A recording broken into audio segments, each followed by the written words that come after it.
Welcome to heCast, the official podcast of He Changed It. As always, my name is Mike Chisholm. As always, I am extremely excited to be here today. Derek Bistricky is one of those people. Derek, as you know, I have great affection for you. I'm very excited that you're here to talk to our audience today. I'm not as excited because of the topic as to why you're chosen, but why we want to have you in some of these initial run of podcasts, because today's topic is loss, and you have suffered, one of those losses that many men, dread more than anything else. You've lost a domestic partner. You lost your wife. It plays a factor, especially because I remember that what we're discussing is the first time, the first level. And then of course came back, that going to sleep changed.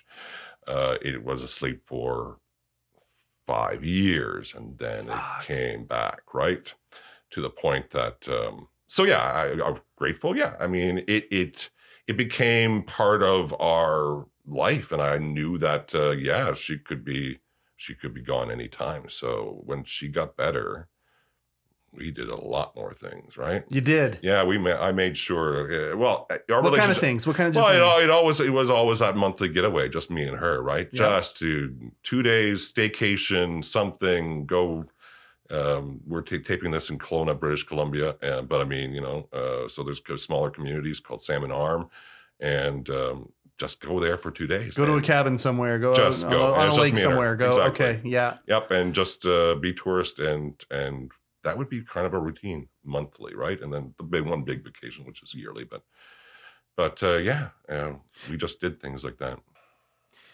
Were you already doing things for your mental well-being, or were you so in the hurricane and it was just everything, all these things that needed to be done? The hurricane. Yeah. Yeah. So at what point after it all dies down, the event happens and everything around the event and everybody, okay. And then suddenly everybody kind of fades back to their lives. And you are now trying to rebuild a life. Sure. Did you do anything to heal? Did you go to counseling right away? Did you go to grief counseling? I did have some. And was it counseling. worth it? Was it? I would love to say it was, but I guess there was aspects of it that was positive. I mean, it's hard to judge because, sometimes a good friend is even better than a counselor because, they know the person, they know the situation, they know me. And I don't assume that the urge to quote unquote date or connect appeared right away.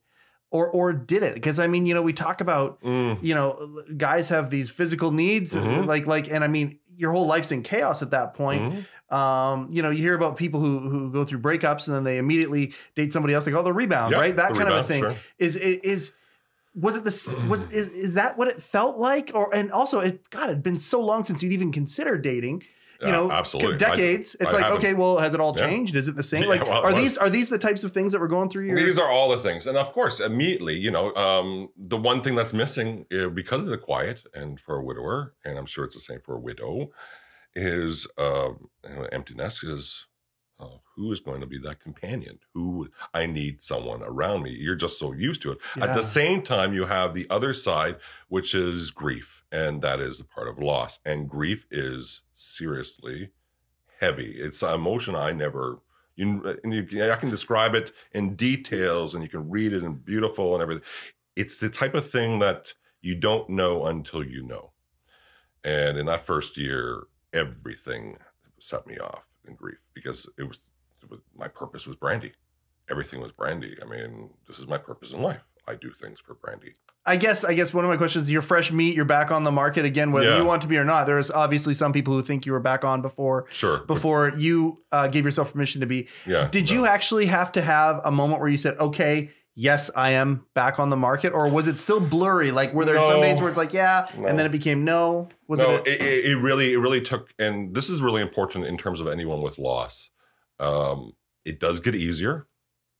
But the first year, if it's the person, your level of grief will match the level of your love for the person that you lost. Oh boy. Right? And in this case, this was my purpose person. This was my purpose in life. So that was intense grief, wave after wave. And that first year, you got to get through everything. Yeah. But there's going to be more of those, because if you're still looking for that companion, sure. It's going to be the first time I lived with somebody after, like, those firsts are going to continue and will always be there. Yeah. Yeah. And the first year I had to get through. So that's when you talked about the timeline. Yep. It really was important. And, and it's just important with grief that you give yourself that space. It's good advice, what I've learned. And I think it's kind of can spread over to others. Mm-hmm. That first year, give yourself space to have it. Because if you really suppress it and don't have that grief, it'll linger with you for a long time. And I know some people might have an uncle that lost his wife 20 years ago, mm-hmm. and he still grieves the same way he did the first year, because he just, he never changes. He just, I said, I literally told myself, and that's kind of a business model, I'm going to allow myself to have this first year, and then I'm going to go out and see what the world has. Okay. Because I just wanted to clear away all the first. And then it became positive first, like the first date with someone, the first time I joined up with a political group. We know each other through a television programming and production, and I joined in that, and it took that first year of everything to kind of be separate. That's one of those feelings that I think a lot of people would keep in because of being afraid to throw that out there. Or being a widower might be a plus. Like I'm so grateful that you're able to even say that and get that out there, because those are some of the thoughts that would potentially be there. Mm-hmm. Was there ever judgment from other people? Absolutely. Oh, I've so there's the fear of judgment of other people, but then there's actual. Oh yeah. One way that I dealt with grief was through social media. So I have once a month, like generally on the 11th, I'll write something, and it isn't just something like I miss Brandy. It'll be something that that is a story, a memory. Because I write well, or a lyric, or a verse of some sort of song, or even a poem or something like that. Absolutely. Yeah, you're very, very articulate when it comes to writing. So that was the way that I dealt with. Well, people would come, friends, acquaintances, sometimes just acquaintances, and they would chirp up and say, well, "Why are you doing this?" Well, it's an outlet. And I guess that's kind of the next thing. Now it's 40 months, and I don't feel as compelled to write, or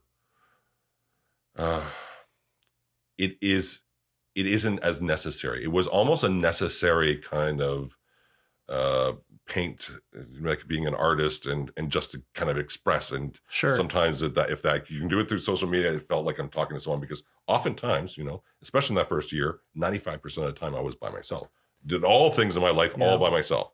Going to the store, eating dinner, everything was just me. It was all new. Right. And I wasn't willing to kind of just go out and find someone to get that companionship. So that was kind of my outlet. So I let my grief was kind of shown, but through stories through our memorable stories that would just kind of stayed in my brain. And I went, whoa, okay, I think I'm going to write about this one. And as we close up here, just real quick, you would recommend, if somebody has gone through loss, things like that, and they feel compelled to write something, go for it. Yeah. I think that goes for a lot of things in life, but grief especially, be it, a spouse, a child, a parent, hell, your dog. Sure. But keeping it in kills. It really just kills. And mine happened to be, because of nowadays social media, I can, and I have a lot of people that miss Brandy too. So there was also positive feedback, right?